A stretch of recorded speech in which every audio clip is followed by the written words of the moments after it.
दिखाया ना मैं क्या बताऊं तुझे, दिखाया ना मैं क्या बताऊं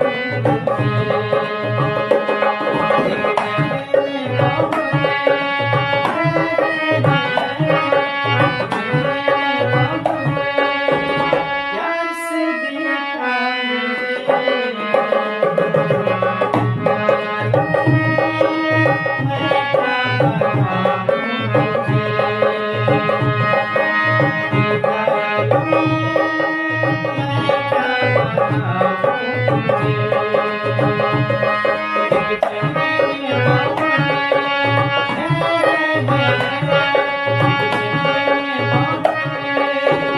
प्यार से देखा